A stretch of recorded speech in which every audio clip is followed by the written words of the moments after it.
अच्छा जी, आप सबको इंतजार है कप्तान के खिताब का। मैं जब छोटा सा था, अभी भी छोटा हूं, 40 के करीब हूं सिर्फ, लेकिन इमरान खान साहब को जब जब बुलाया, हर बार दिल से इतनी खुशी महसूस की और अल्लाह ताला का शुक्र भी अदा किया कि यह मौका मिलता है कि इस अजीम लीडर को बुलाएं। लेकिन आज ये काम मैं अकेले नहीं करूंगा। आज कैपिटल अरीना में मौजूद तमाम पाकिस्तानी यहां पे आप सब ने मेरा साथ देना है और इंतजार की घड़ियां अब खत्म।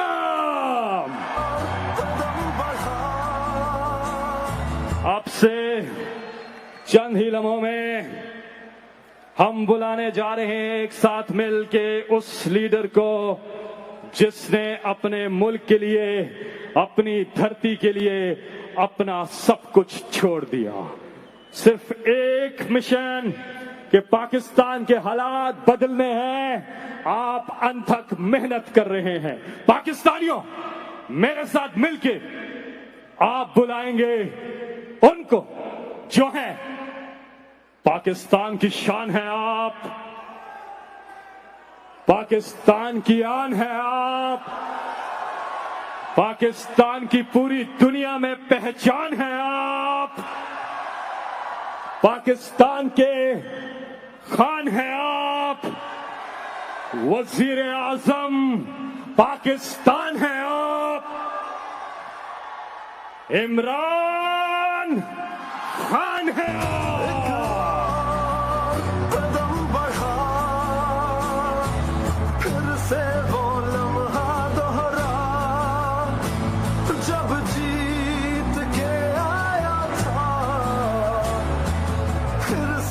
वतन को जुटा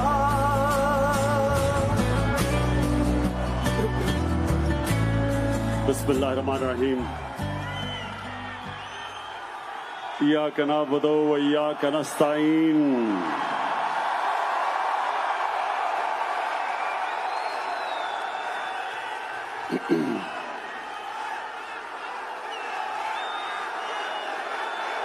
बहुत बहुत शुक्रिया।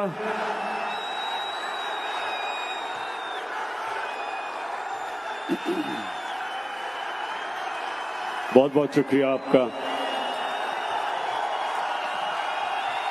दिल से आपका शुक्रिया अदा करता हूं। दिल से शुक्रिया अदा करता हूं जो आज आपने मुझे इज्जत दी। बहुत बहुत शुक्रिया आपका।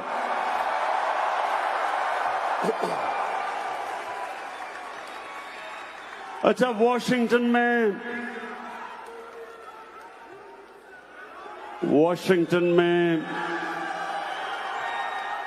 मैंने सोचा था कि एक होटल के अंदर हम 500 1000 अपने पाकिस्तानी बुलाएंगे और मैं आपसे बातचीत करूंगा।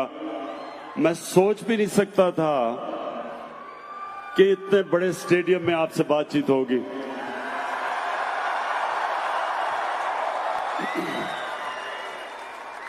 अच्छा, अब आपने बड़ी आराम से अब मेरी बात सुननी है। सारे नारे बाद में, पहले मेरी आपने अब बात सुननी है।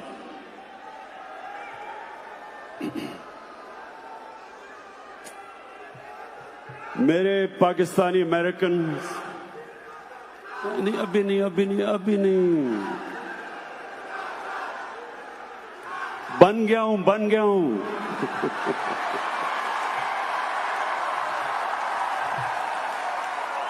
22 साल से सुनता था वजीर आजम इमरान खान, अब बन गया हूं। आदी नहीं हो रहे लोग इसके। अच्छा जी, सुने, मैं सबसे पहले तो जिधर से भी आप आए हैं, जिन भी शहरों से आप आए हैं, मैं आपको खुशामदीद कहता हूं और मैं चाहता हूं आराम से मेरी बात सुने। आराम से, मैं कहीं नहीं जा रहा, आराम से आपसे बात करना चाहता हूं। देखिए मेरे पाकिस्तानियों,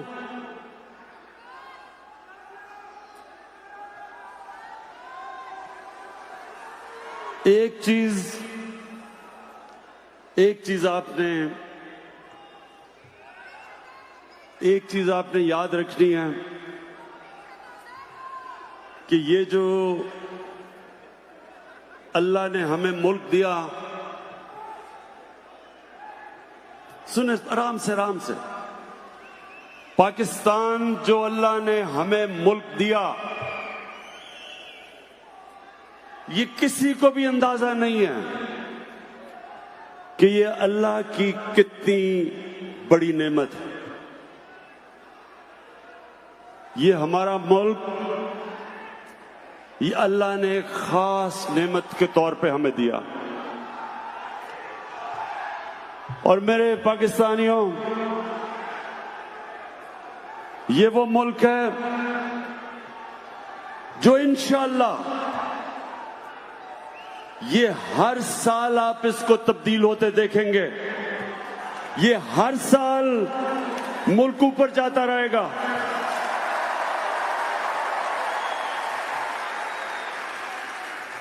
अब दो चीजें आपने समझनी है कि क्यों जमहूरियत दुनिया में आगे चली गई और बादशाह पीछे रह गई। इसकी दो वजूहात हैं और मैं चाहता हूं कि ये याद रखें कि ये दो वजह है कि हम क्यों पीछे रह गए और दुनिया आगे चली गई। मेरे पाकिस्तानियों, जमहूरियत के अंदर दो चीजें हैं जो बादशाह में नहीं है। नंबर 1, जमहूरियत के अंदर मेरिट है। बादशाह के अंदर मेरिट नहीं है। खून के ऊपर बादशाह में रिश्तेदारी है, खून है। जमहूरियत के अंदर मेरिट है। दुनिया के अंदर जो मुल्क आगे गए मेरिटोक्रेसी की वजह से, जो मुल्क पीछे रह गए, जितनी कम मेरिट उतना मुल्क पीछे रह गया।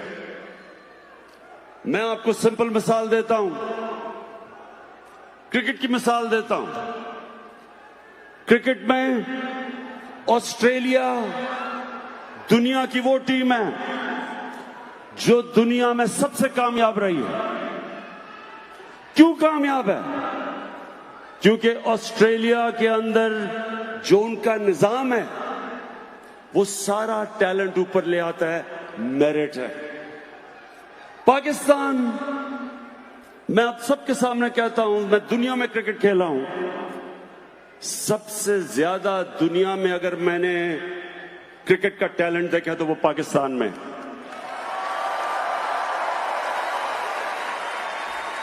लेकिन क्योंकि मेरिट नहीं है, मेरिट का सिस्टम नहीं है, हम वो टैलेंट को ऊपर नहीं ला सकते। हम इसलिए आज दुनिया को डोमिनेट नहीं कर रहे क्योंकि मेरिटोक्रेसी नहीं है। तो बादशाह क्यों पीछे रह गई? अगर एक जबरदस्त बादशाह आया भी, ये जरूरी नहीं कि उसका बेटा भी अच्छा होगा। जमहूरियत के अंदर क्यों जमहूरियत आगे निकल गई? क्योंकि मेरिट के ऊपर लीडरशिप आती रही। ये आपके सामने मैं मिसाल देता हूं कि इस मुल्क अमेरिका के अंदर क्योंकि जमहूरियत आ गई, क्योंकि अमेरिका में जमहूरियत आ गई, अमेरिका के अंदर इनकी मेरिटोक्रेसी ऐसी थी कि इनके लीडरशिप, अगर एक लीडर बुरा भी हुआ तो मेरिट के ऊपर लीडरशिप अच्छी आती रही। हमारे मुसलमान दुनिया में, आप हिंदुस्तान की मिसाल लें, मैं ही आज आप पाकिस्तानियों आज को इसलिए ये चीज कह रहा हूं क्योंकि आपको समझना चाहिए कि मुसलमान भी नीचे क्यों रह गए और पाकिस्तान भी आगे क्यों नहीं बढ़ सका। जो पहले 150 साल मुगल बादशाह रहे, हिंदुस्तान दुनिया की सुपर पावर थी। 150 साल जो दुनिया में हिंदुस्तान का जीडीपी था वो 25% से ऊपर था, सुपर पावर थी। एक से एक बेहतर मुगल बादशाह आया। 4 मुगल बादशाहों ने तकरीबन 150 साल हुकूमत की, लेकिन औरंगजेब के बाद जो उसके बच्चे आए किसी में भी कैपेबिलिटी नहीं थी। तो 7 मुगल बादशाह 13 साल में बदले, सारे एक से एक बदतर आया और वही मुगल एम्पायर खत्म हो गया। उसी तरह ऑटोमन एम्पायर, एक से एक बेहतर ऑटोमन बादशाह आता रहा सुलेमान तक, सुलेमान द मैग्निफिसेंट। उसका बेटा ठीक नहीं था और उधर से नीचे जाना शुरू हो गया। जमहूरियत में क्या होता है, क्योंकि खून के ऊपर नहीं सिलेक्शन होती लीडरशिप की, मेरिट के ऊपर होती है। इसलिए जिस तरह इलामा इकबाल ने भी कहा, शाह वलीउल्लाह ने भी कहा कि मुसलमान पीछे बादशाह की वजह से रह गए। अब पाकिस्तान पे आ जाएं। हमारे मुल्क में कायदे आजम के बाद क्यों नहीं कोई लीडर मिला? एक जुल्फिकार अली भुट्टो थे, एक कैरिज्मेटिक इंटेलिजेंट लीडर थे, लेकिन उसके बाद क्या हुआ? उसके बाद हुआ क्या? हमारे मुल्क में एक किस्म की बादशाह आ गई, मेरिट नहीं आई। जमहूरियत भी जब आती थी मेरिट नहीं आई। नवाज शरीफ को किस तरह लीडर बनाया गया? मिलिट्री डिक्टेटर ने उठा के बना दिया, कोई मेरिट नहीं थी। उनके भाई शहबाज शरीफ क्यों चीफ मिनिस्टर बन गए? उनके भाई थे। आसिफ जरदारी और बिलावल भुट्टो कैसे लीडर बन गए?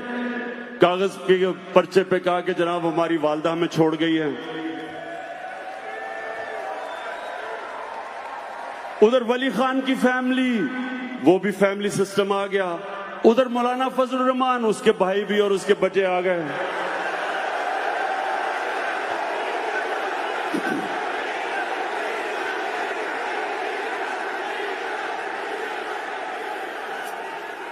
कहने का मकसद ये है कि जब जमहूरियत भी आई, मेरिट तो नहीं आई।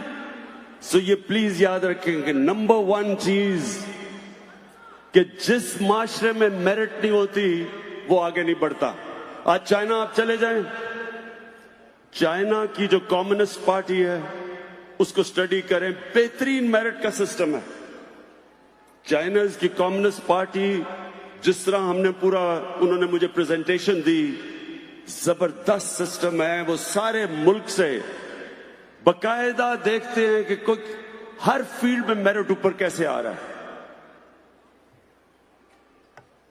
और दूसरी चीज तो नंबर 1 जमहूरियत की खासियत मेरिट, और नंबर 2 जमहूरियत के अंदर जो मुल्क का सरबराह होता है वो जवाबदेह है।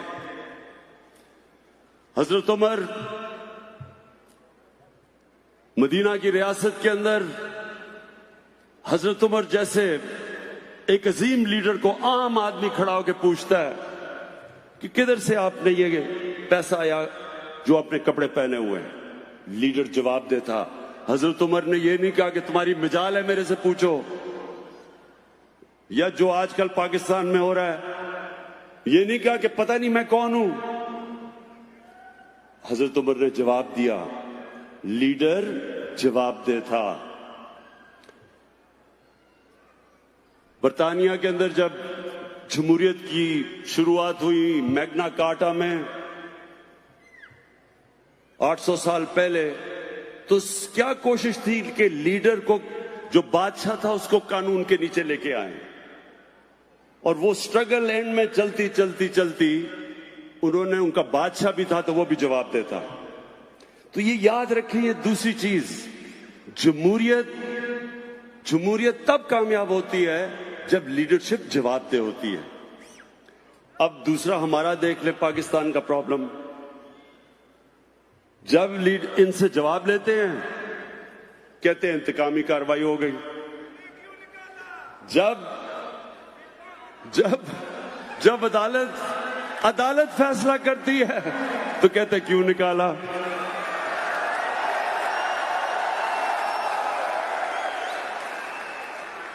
आप और ये जो आज पाकिस्तान में हो रहा है ये नया पाकिस्तान बन रहा है।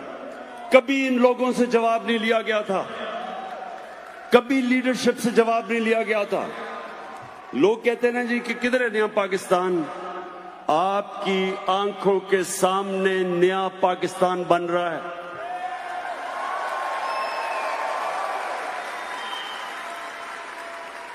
जिसको जब सवाल पूछते हैं ताकतवर से, जिस भी ताकतवर से सवाल पूछते हैं वो ये अपना जवाब नहीं देता, अपनी सफाई नहीं पेश करता।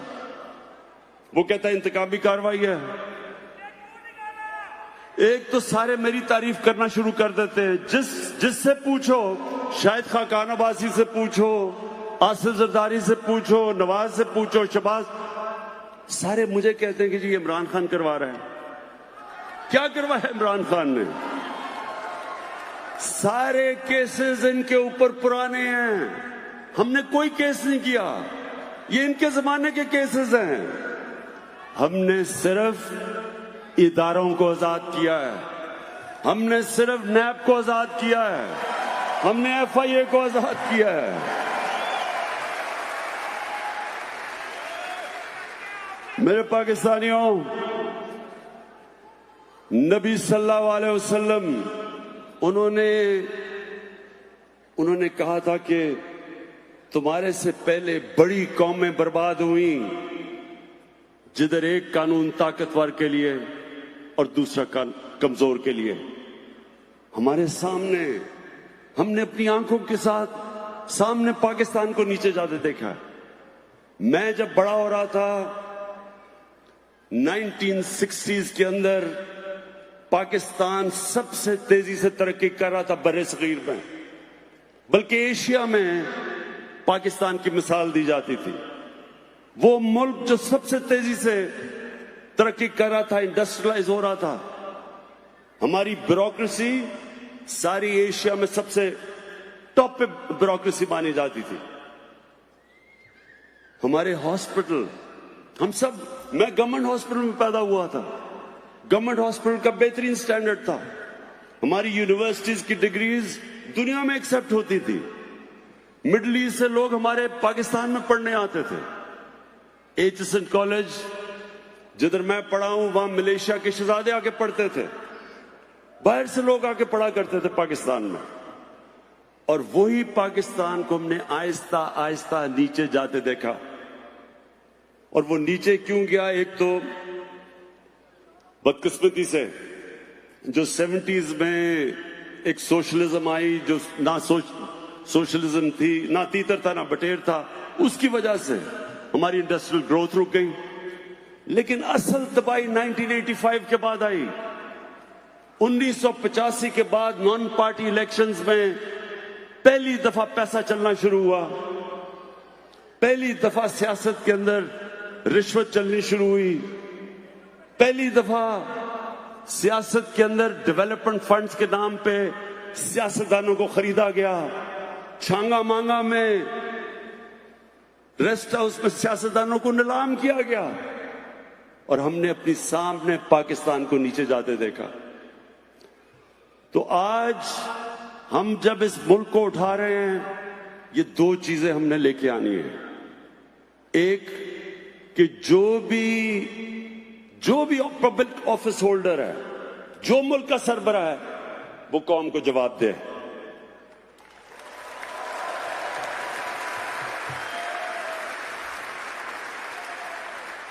आजकल ये सारे सब इकट्ठे हो गए हैं। कोई दीनी जमात है, फजल रहमान इस्लाम को लेके आ रहा है, वो भी एक साथ है। दूसरी तरफ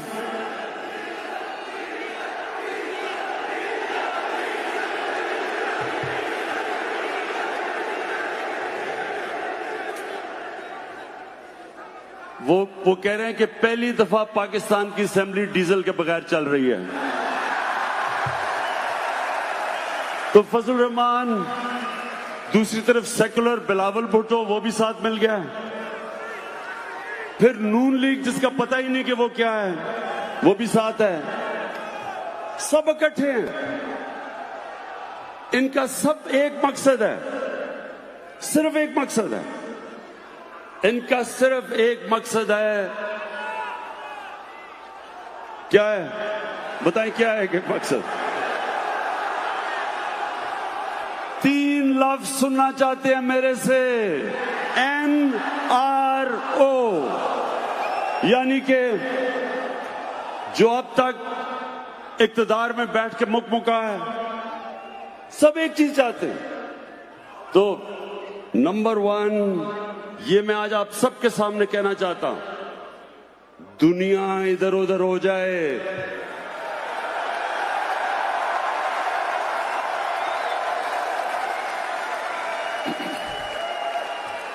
मुझे बल्कि बाहर से भी सिफारिशें भिजवाई हैं। एक आध बादशाह ने भी मुझे सिफारिश की है। लेकिन ये वक्त है, आज अगर हम खड़े हो गए, हमने ताकतवर का आज एहतसाब कर दिया, इनकी प्रॉपर्टीज अटैच करनी हमने शुरू कर दी हैं,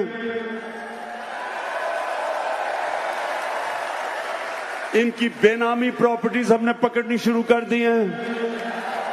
इनने जो अरबों अरबों रुपया बाहर लेके गए हैं, बाहर की गवर्नमेंट से हमने बातचीत शुरू कर दी है कि ये पैसा वापस लेके आए।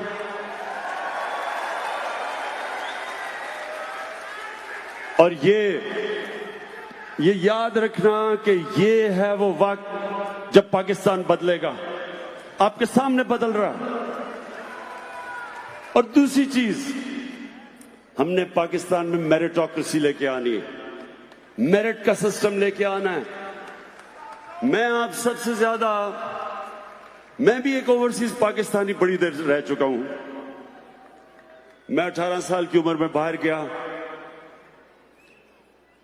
क्रिकेट खेलने गया, पहले पढ़ाई की, फिर 18 साल तक बाहर, आधा साल बाहर रहता था, क्रिकेट खेलता था। तो मेरा सबसे ज्यादा ओवरसीज पाकिस्तानी के साथ राब्ता रह चुका है। मैंने अमेरिका में भी पाकिस्तानी कम्युनिटी देखी शुरू में। मैंने इंग्लैंड में खास तौर पे अपनी पाकिस्तानी कम्युनिटी को आते देखा, first generation, second generation, third generation अपने सामने देखा। मैंने जो एक नतीजे पे आया वो ये कि हमारे लोग, जब उनको मौका मिलता है, जब जो अंग्रेजी में कहते हैं लेवल प्लेइंग फील्ड मिलती है, जब उनको एक ऐसा निजाम मिलता है जिधर मेहनत का फल मिलता है, जिधर वो मेहनत करता है उसको फल मिले, हर जगह मैंने पाकिस्तानियों को ऊपर आते देखा, एक्सेल करते देखा।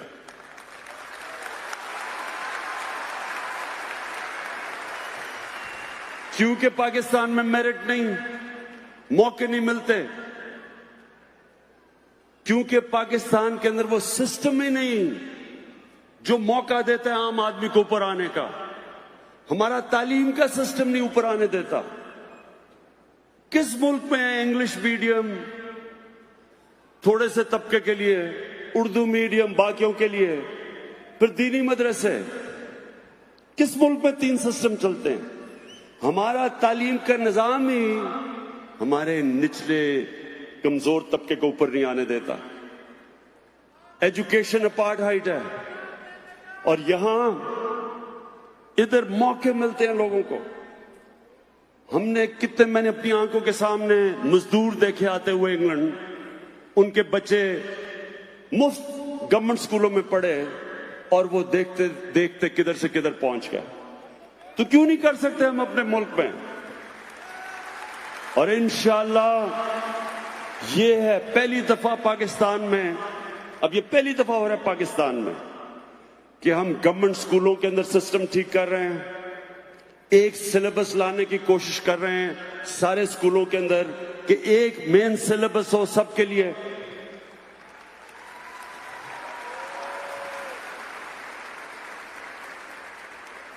ताकि मौका मिले ऊपर आने के लिए हमारे लोगों को। हम पहली दफा मदरसों के, हमने साथ बैठे मदरसों के जितने भी उनकी तंजीमें थी उनके साथ हम बैठे। अभी हमने उनसे मुआहदा किया है कि मदरसे के बच्चों को भी मौका मिले ऊपर आने का, उनके लिए भी दीन के अलावा साइंस के सब्जेक्ट पढ़ाए जाएं, मैथ्स पढ़ाए जाएं, मौका दिया जाए ताकि वो भी डॉक्टर्स बन सकें, वो भी ऊपर आ सकें। कौन तो अपने मुल्क में अब तक, अब सोचे 8 लाख बच्चे हैं जो इंग्लिश मीडियम स्कूलों में जाते हैं। 8 लाख। 3.25 करोड़ बच्चे जाते हैं उर्दू मीडियम में। 25 लाख बच्चे जाते हैं दीनी मदरसों में। तीनों पैरेलल सिस्टम है, 3 पैरेलल कल्चर है। तो ये सबसे बड़ा कदम होगा कि पाकिस्तान के अंदर एक मेन तालीम का सिलेबस आए ताकि एक कौम बने, हम तब एक कौम बने।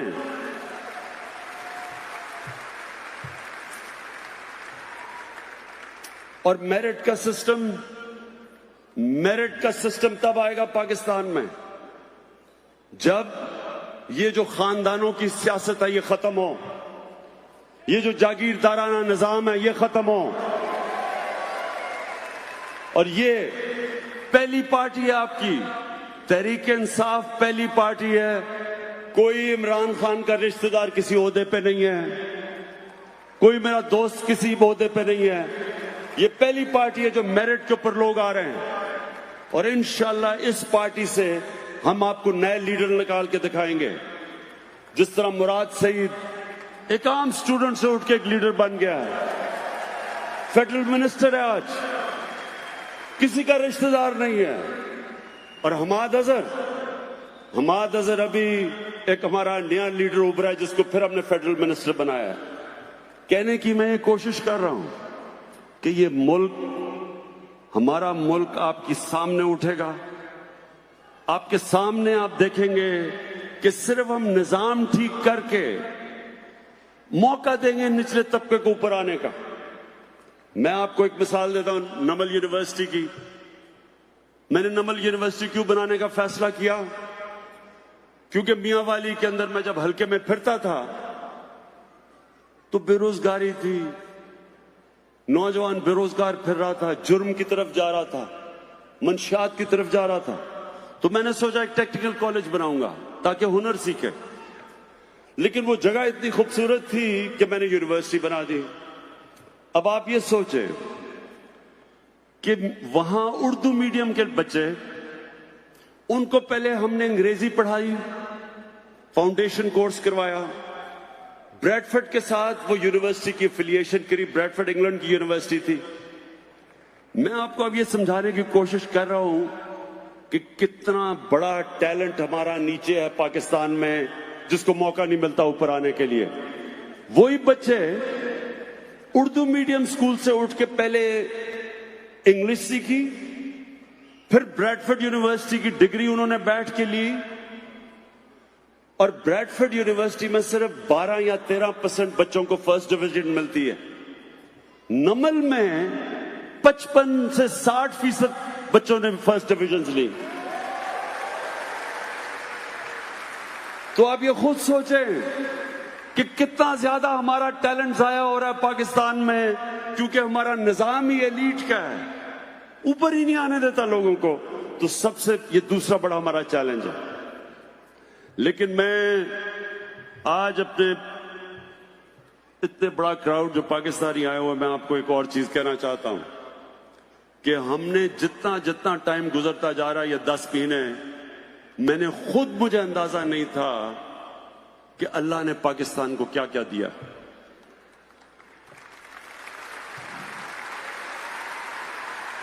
पहले तो आपको अंदाजा नहीं कि पाकिस्तान में कितना अल्लाह ने मिनरल्स दिए हैं, मदनियात।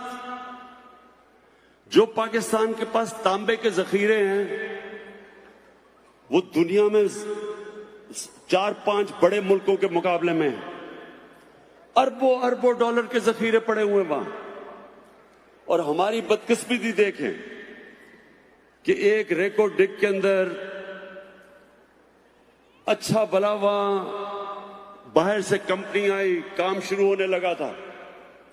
अब वो मैंने इंक्वायरी की है, पता चलेगा कि क्या वजूहात है, कि क्या वजह है कि वो सुप्रीम कोर्ट ने फैसला करके उस कॉन्ट्रैक्ट को खत्म किया, जो आज हमें बहुत ज्यादा एक इंटरनेशनल कोर्ट के अंदर फाइन भी हुआ है उसका $6 अरब का।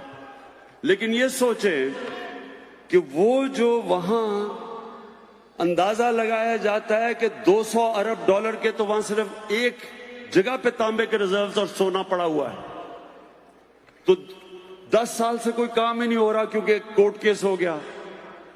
और इसके पीछे क्या होगा? आज मैं बता रहा हूं कि इसके पीछे करप्शन थी, पैसे मांग रहे थे, रिश्वत थी। और यही वजह है, याद रखें पाकिस्तानियों, हमारा मुल्क पीछे रह गया सिर्फ एक वजह से, करप्शन। बड़ी बड़ी कंपनीज पाकिस्तान में नहीं आती। आज मैंने इन्वेस्टमेंट के लिए कंपनीज को आज मिला हूं, कतर में मिला हूं, सऊदी अरेबियन कंपनीज में, चाइना की कंपनीज मिला हूं। हर कंपनी एक ही बात करती है कि वो इसलिए पाकिस्तान नहीं आते क्योंकि वहां पैसे मांगते हैं, करप्शन है, रिश्वत मांगते हैं। तो ये अपने ज़हन में डाल दें कि अल्लाह ने इस मुल्क को पहले तो मिनरल्स दिए हैं, तांबा दिया, कोयले के बड़े रिजर्व्स हैं। पाकिस्तान को तो कभी बिजली की कमी 100 साल तक नहीं होनी चाहिए, जितने बड़े सिर्फ कोयले के रिजर्व हैं थर के अंदर।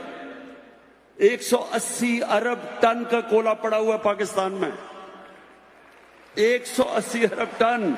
यानी इसका मतलब सऊदी अरेबिया से ज्यादा बिजली पाकिस्तान में कोयले से बना सकते हैं हम। अभी मैं 2 हफ्ते पहले मुझे दुनिया का टॉप जो मिनरल की कंपनी ऑस्ट्रेलिया की, उसका नाम है एंड्रू फॉरेस्टर है, वो मुझे मिलने आया। वो मुझे कहता कि सारी दुनिया को पता है कि पाकिस्तान में कितने ज्यादा तांबे के रिजर्व्स हैं, कोयले हैं, सोना है, लेकिन कहता दुनिया इसलिए नहीं आती, करप्शन की वजह से लोग पैसे मांगते हैं। तो ये मैं आज आपको बता रहा हूं कि इंशाल्लाह आप देखेंगे कि ये अब कंपनीज पाकिस्तान आएंगी, बड़ी बड़ी कंपनीज, क्योंकि हमारे पास तो पैसा नहीं है जो मिनरल्स जो इनकी एक्सप्लोरेशन करें। तो ये कंपनीज आएंगी, जितना भी हमारे ऊपर अभी कर्जा चढ़ा के ये गए हैं पिछले वाले, इंशाल्लाह सिर्फ और सिर्फ क्लीन गवर्नमेंट दे के, करप्शन खत्म करके, इंशाल्लाह हम आपको दिखाएंगे इस पाकिस्तान को उठा के।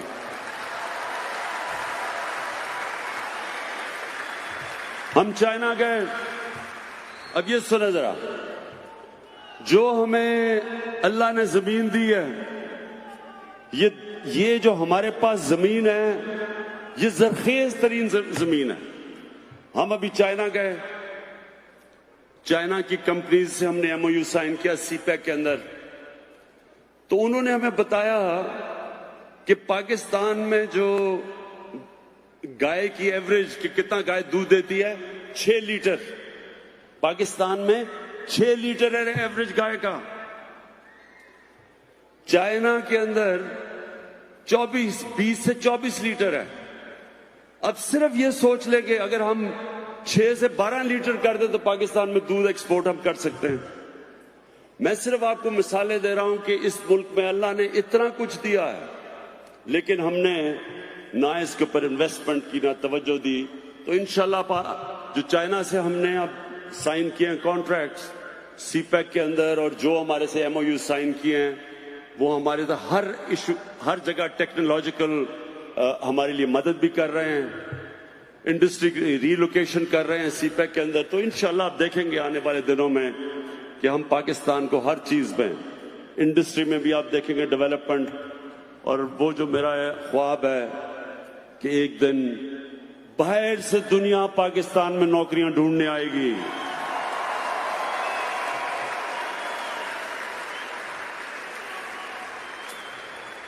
अब मैं आपसे ये अब मेरे से सब पूछते हैं कि जी आपकी विजन क्या पाकिस्तान की, कि किस तरह का पाकिस्तान होना चाहिए। तो मैं ये आपके सामने अपनी विजन रखता हूं। मैं ये समझता हूं कि ये बड़ा जरूरी है आप सबको समझना, क्योंकि हर कौम किसी मकसद के लिए पैदा होती है। हर कौम का एक मकसद होता है, एक विजन होती है, एक नजरिया होता है। पाकिस्तान बना था और उसका एक बड़ा ख्वाब था पाकिस्तान।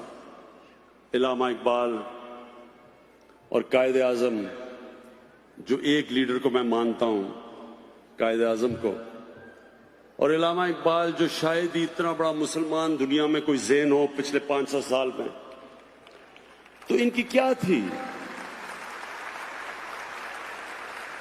मैं ये चाहता हूं कि आप अपने बच्चों को जो अमेरिका में बड़े होंगे उनको प्लीज ये एक चीज समझाएं कि ये क्या ख्वाब थी पाकिस्तान की। और मैं ये इसके ऊपर अपनी ये बात खत्म करूंगा। मैं चाहता हूं कि ये बड़े गौर से समझें, क्योंकि जो आपके बच्चे हैं उनको ये पता होना चाहिए कि क्या मकसद था इस मुल्क का बनने का। देखिए, पाकिस्तान बना था, उसको इलामा इकबाल ने जिस तरह कहा, इसने एक इस्लामी फलाई रियासत बनना था। वो क्या, कौन सी इस्लामी फलाई रियासत बननी थी? जो कि मदीना की रियासत थी। मदीना की रियासत क्या थी? कितने लोगों को पता कि मदीना की रियासत क्या थी? मदीना की रियासत एक मॉडर्न स्टेट थी, मॉडर्न प्रिंसिपल्स पे बनी हुई थी।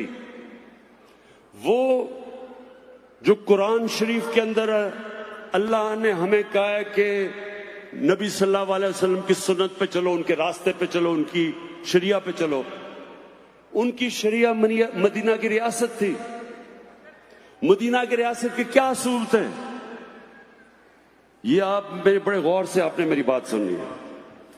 मदीना की रियासत दुनिया की तारीख की पहली फलाई रियासत बनी थी। एक इंसानियत का निजाम बना था, अदल और इंसाफ का निजाम बना था। मदीना की रियासत, मदीना के रियासत के वो कौन से असूल थे? सबसे बड़ा असूल था, उसमें रहम था। एक कमजोर के लिए रहम था। बेवों, यतीमों, माजूरों, गरीबों, बूढ़ों को पेंशन्स पहली दफा मदीना की रियासत में शुरू हुई थी कि रियासत ने बूढ़ों की भी जिम्मेदारी ली थी।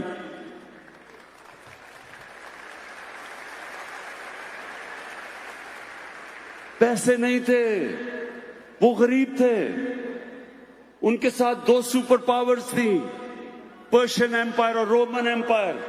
पैसा तो उनके पास था, वहां अमीर अमीर था, गरीब गरीब था, इनके पास तो पैसा भी नहीं था। लेकिन सरकार मदीना ने फैसला किया कि रियासत की जिम्मेदारी है अपने कमजोर तबके को ऊपर उठाने के लिए।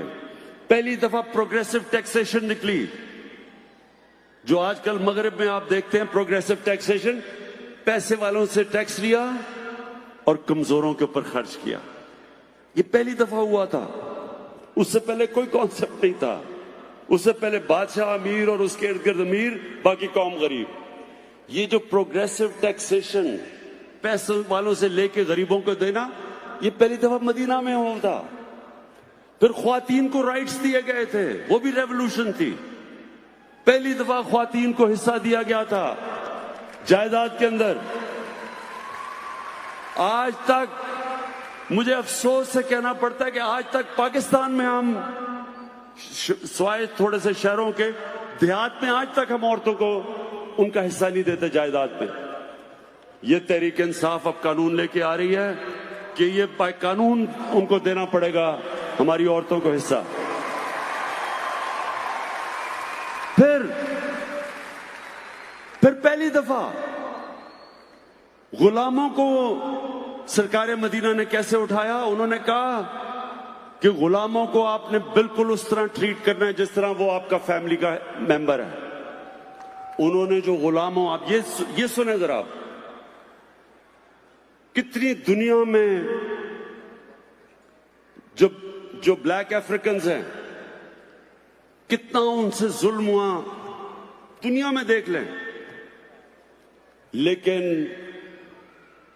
सरकार मदीना ने जब हजरत बिलाल को उठा के उन्होंने माशरे का एक मेंबर बनाया, उससे क्या हुआ? मुसलमान दुनिया वो वाहिद एग्जाम्पल है जिधर गुलाम बादशाह बन गए। स्लेव डिनेस्टीज थी हिंदुस्तान में, स्लेव डिनेस्टी थी। कुतुबुद्दीन ऐबक गुलाम था, तुर्की में ममलूक वो गुलाम थे, वो जो बादशाह बन गए। ये गुलामों को आजाद किया, ख्वातीन को राइट्स दी, इंसानों को बराबर किया। जो उनका आखिरी खुतबा था अराफात के ऊपर, जो नबी सल्लल्लाहु अलैहि वसल्लम का आखिरी खुतबा था, उन्होंने ह्यूमन राइट्स का चार्टर बताया जो आज यूएन कह सकती है। वो आप ये समझेंगे कि आज यूनाइटेड नेशंस का चार्टर अनाउंस हो रहा है, जो उन्होंने आखिरी खुतबे में कहा कि इंसान बराबर हैं, चाहे जो मर्जी उनका रंग हो। जो माइनॉरिटीज थी, मिसाक मदीना साइन किया यहूदियों से, ईसाइयों से, कि आपकी जो इबादत गाह हैं उनको हम प्रोटेक्ट करेंगे। ये सारे मॉडर्न कॉन्सेप्ट्स थे। और ये बनना है पाकिस्तान ने। ये है हमारी विजन, ये पाकिस्तान हमने बनाना है। एक इंसानियत का निजाम, एक इंसाफ का निजाम, एक मेरिट का सिस्टम। जो मदीना की रियासत ऊपर कैसे गई? मेरिट का सिस्टम था। जो भी जो भी अच्छा करता था उसको ऊपर ले आते थे। खालिद बिन वलीद वो कमांडर था जिसने तकरीबन मुसलमानों को जंगे ओहद में शिकस्त दे चुका था। उसको उन्होंने उठा के सैफुल्लाह का खिताब दे दिया मेरिट के ऊपर। बड़े पुरानों ने कहा जी हम आपके साथ ज्यादा देर से लड़ रहे हैं, तो ये आपने खालिद बिन वलीद को क्यों सैफुल्लाह का दिया? मेरिट के ऊपर दिया। मेरिट का सिस्टम था। जो आता था, जो भी उम्मा में आता था, मेरिट के ऊपर वो ऊपर आ जाता था। तो हमने भी पाकिस्तान में वो उसूलों के ऊपर अपने मुल्क को खड़ा करना है। और इंशाल्लाह आप ये देखेंगे कि अल्लाह ने जो हमारे मुल्क में टैलेंट दिया है, जब मौका मिलता है हमारी कौम को, लोग दुनिया में जिधर जाते हैं ऊपर से ऊपर चले जाते हैं। मैं जब क्रिकेट में ऊपर गया था तो मैं इंग्लैंड गया था। इंग्लैंड में मैंने सीखी थी क्रिकेट। और हम वापस जब इंग्लैंड से आए तो फिर हमने अपने लोगों को, अपने बाकी खिलाड़ियों का स्टैंडर्ड रेज किया। और अब वर्ल्ड कप के बाद मैंने फैसला किया है कि मैं अब ये पाकिस्तान टीम को ठीक करने लगा हूं। इंशाल्लाह आपको उनको तकलीफ है।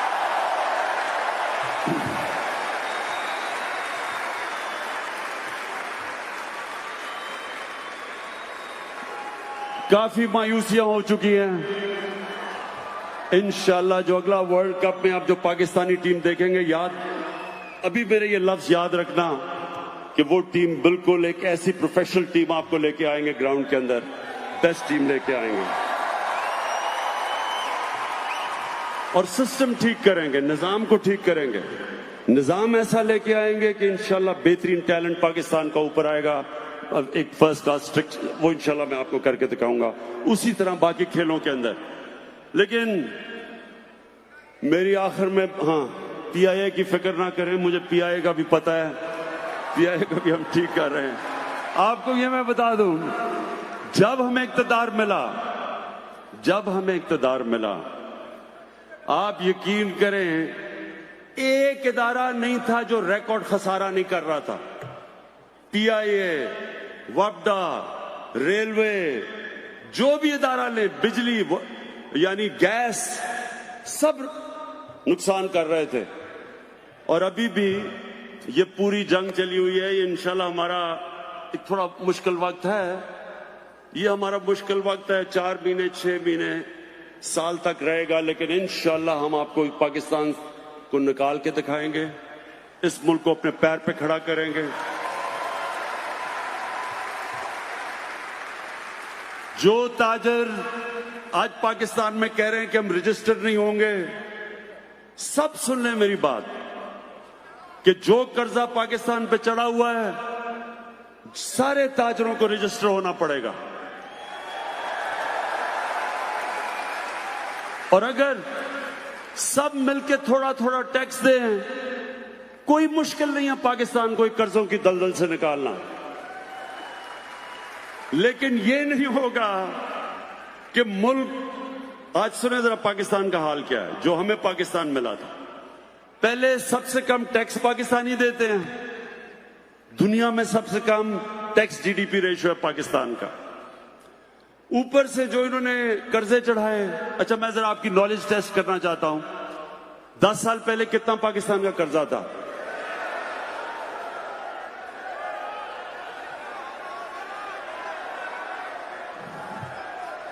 $6,000 अरब रुपया 10 साल पहले पाकिस्तान का कर्जा था। और 10 साल के बाद इन दोनों ने किधर तक पहुंचाया? 30,000 अरब रुपया। फिर से सुने 60 सालों के अंदर पाकिस्तान का कर्जा 6,000 अरब था।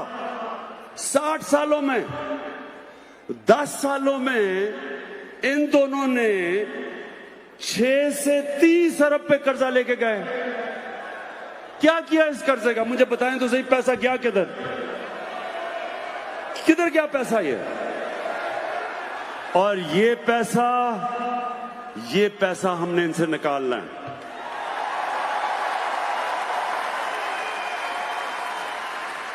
मैं फिर से इनको कहना चाहता हूं, जो मर्जी आपने कर्ज ना करें, सब इकट्ठे हो जाते हैं जी जमहूरियत बचाने के लिए, अपने पैसे बचाने के लिए सब इकट्ठे हो जाते हैं। आप इकट्ठे हो जाएं, आपने धरना करना है, मैं आपको कंटेनर दूंगा, उसमें धरना भी कर लें। आपने जलसे जुलूस करने हैं, वो कीमे के नान के बगैर आपके लोग नहीं निकलते। हम शायद तहरीक इंसाफ के वर्कर ही भेज दें थोड़े से, ताकि आपके जलसे थोड़े से बड़े हो जाएं। जो मर्जी करना करें, आपको पैसा वापस करना पड़ेगा।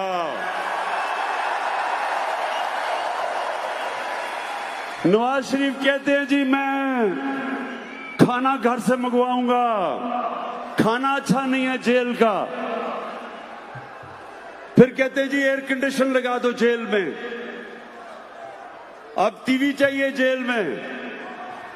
80% पाकिस्तानियों के पास तो एयर कंडीशन ही नहीं है। 80% कम से कम 60% के पास टीवी नहीं है। तो अगर हमने आपको जेल सजा के लिए भेजा हुआ है, तो जिस तरह के ये जेलों में रह रहे हैं, इससे ये तो सजा नहीं है। लोग तो खुशी से, आधी पब्लिक तो खुशी से जेल में जाएगी अगर उनको टीवी भी मिल जाए, खाने भी मिल जाए, एयर कंडीशन भी मिल जाए। सजा तो ना हुई है। तो मैं ये आप सबको आज आज सबको ये कहना चाहता हूं कि वापस जाके मैं ये टीवी शीवी तो जेल से निकालू ना। मैं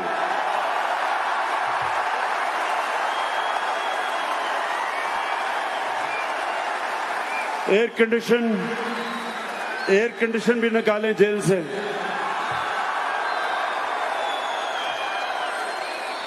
मुझे पता है मरियम बीबी बड़ा शोर मचाएगी, लेकिन मरियम बीबी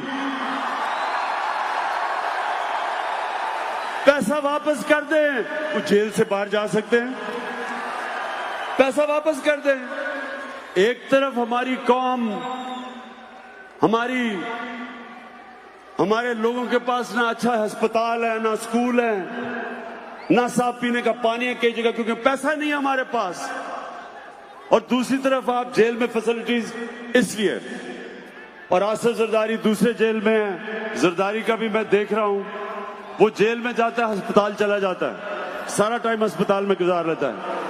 आसिफ जरदारी आपको भी जेल में रखेंगे, ना टीवी होगा, ना एयर कंडीशन होगा।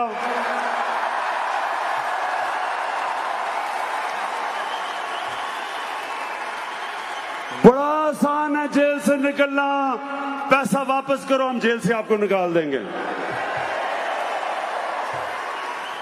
अच्छा, और एक और, अब खाकान अब्बासी बार बार तकरीरें कर रहे थे कि मुझे जेल में डालो, अगर मैंने कुछ गलत किया जेल में डाल दिया। अब हमने उसे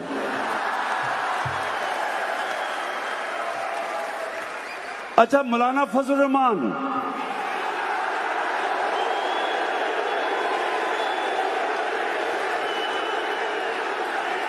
मौलाना फजल रहमान कहता है ऑपोजिशन को कि क्या तब हम सब इकट्ठे होंगे जब हम सब जेल में होंगे? हाँ मौलाना फजल रहमान, अब जब सब जेल में इकट्ठे होंगे। देखे पाकिस्तानियों, ये है तब्दीली। कभी आज तक कभी ताकतवर को पाकिस्तान के कानून ने कभी भी उसका एहतसाब नहीं किया, और ये है सबसे बड़ी तब्दीली। और इसी वजह से ये इंशाल्लाह हमारी कौम उठेगी, इसी वजह से इंशाल्लाह हमारा मुल्क एक अजीम मुल्क बनेगा। अच्छा, अब क्या चाहते हैं? मैं डोनाल्ड ट्रंप से क्या कल बातें करूं?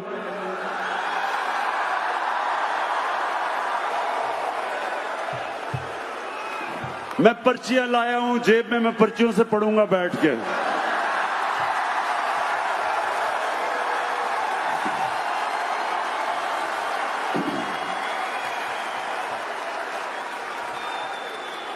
मुझे बड़ा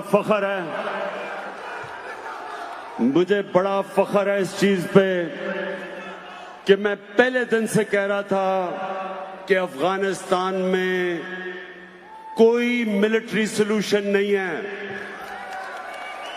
मैं बार बार कहता रहा कि जंग से मसला नहीं हल होने लगा।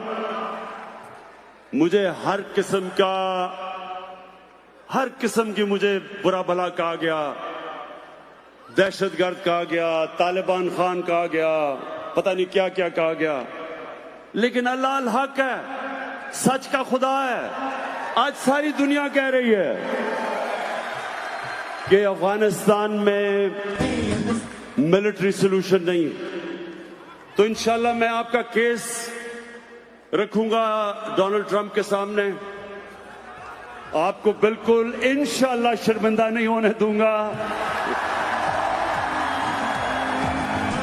और एक आखिरी, हुए लीडर जब बेईमान, किया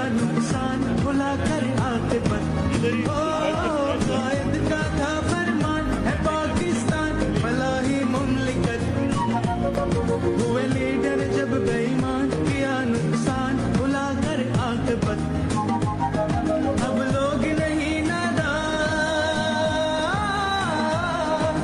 लोग नहीं नादान, गए सब जान, कहे इमरान खान। अब होगी जो निगरान, ये नस्ल जवान, बढ़ेगा पाकिस्तान। दिल में होनी इंसाफ, तो हो इंसाफ, कहे इमरान खान। जो चली है अब तहरीक, ये होगा ठीक, ये प्यारा पाकिस्तान। अच्छा, बस। अच्छा, मैं आखिरी चीज, मैंने जब 23 साल पहले पॉलिटिक्स में आया था, मैंने एक चीज कही थी, वो मैं आज उस पर अपनी तकरीर खत्म करता हूं। पाकिस्तानियों, 23 साल पहले मैंने एक चीज कही थी, मैं उस पर अपनी बात खत्म करता हूं, और वो ये था कि ना आज तक मैं कभी किसी के सामने झुका हूं,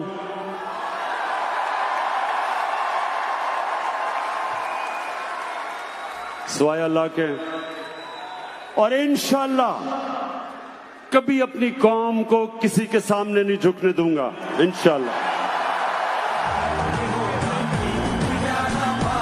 ख़वातीन हज़रात, आपको बहुत बहुत मुबारक हो, क्योंकि अमेरिका की तारीख का ना सिर्फ ओवरसीज पाकिस्तानी का सबसे बड़ा ये मजमा है, बल्कि अमेरिका की तारीख का बड़े बड़े पॉलिटिकल गैदरिंग्स में इसका शुमार होता है। आपको बहुत बहुत मुबारक हो।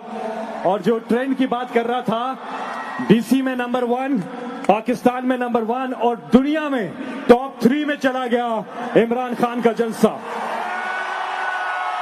और अब आप सबका बहुत बहुत शुक्रिया। आराम से निकलिएगा, जाइएगा। जाने से पहले ख्वातीन और हज़रात, पाकिस्तान का कौमी तराना। सर सलीम शाह